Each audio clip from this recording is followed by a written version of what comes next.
आज हम देखने वाले हैं एनएवी क्या होता है। एनएवी का मतलब है net asset value. NAV mutual fund और यूलिप में होता है।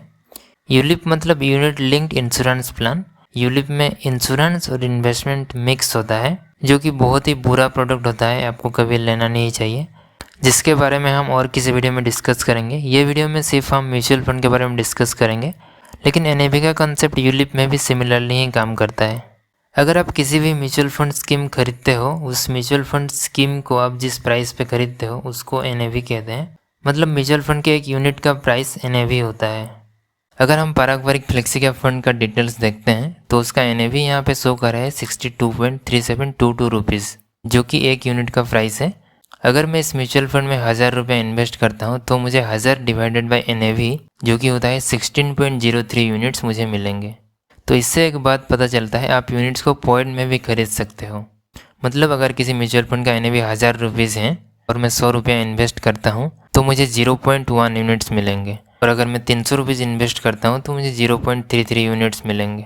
म्यूचुअल फंड में फैक्ट शीट का एक कॉन्सेप्ट है। फैक्ट शीट में म्यूचुअल फंड के सारे इंपॉर्टेंट डिटेल्स होते हैं, जैसे कि fund category, riskometer, NAV, fund manager, expense ratio etcetera.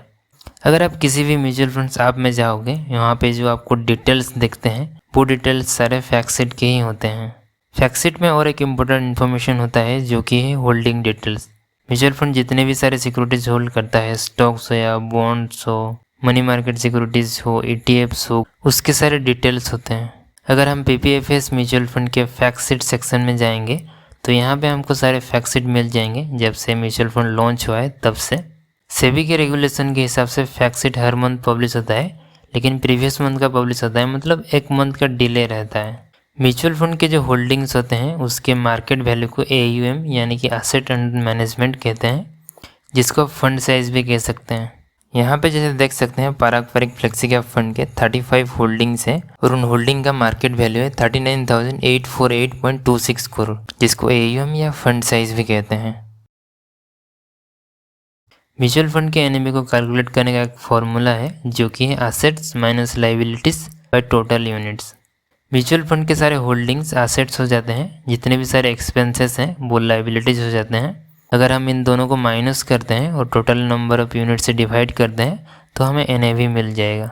तो ये कैलकुलेशन आपको करना नहीं है। अगर आप किसी भी म्यूचुअल फंड ऐप्स में जाएंगे वहाँ पे आपको एनएवी डिटेल्स मिल जाता है। कैसे कैलकुलेट होता है उसको जानने के लिए हम ये सब कर रहे हैं। सपोज करो हमारे पास एक म्यूचुअल फंड है जिसका नाम है ABC फ्लेक्सी कैप फंड, जिसके पास 10 होल्डिंग्स हैं जिनका मार्केट वैल्यू है 10 लाख। मतलब इस म्यूचुअल फंड के फंड साइज का वैल्यू है 10 लाख, और इस म्यूचुअल फंड के पास 1 लाख का एक लाइबिलिटीज है और उसका एक्सपेंस रेशियो है 2%, और इस म्यूचुअल फंड के टोटल नंबर ऑफ यूनिट्स हैं 90,000। अगर हम इस म्यूचुअल फंड के एनएवी कैलकुलेट करते हैं तो हमारे पास टोटल एसेट्स हैं 10 लाख माइनस लाइबिलिटीज, जो कि है 1 lakh plus 2% of fund size, जो कि एनुअल एक्सपेंसेस हो जाता है। उसको हमें डेली में कन्वर्ट करना पड़ेगा, उसके लिए हमें 365 से डिवाइड करना पड़ेगा।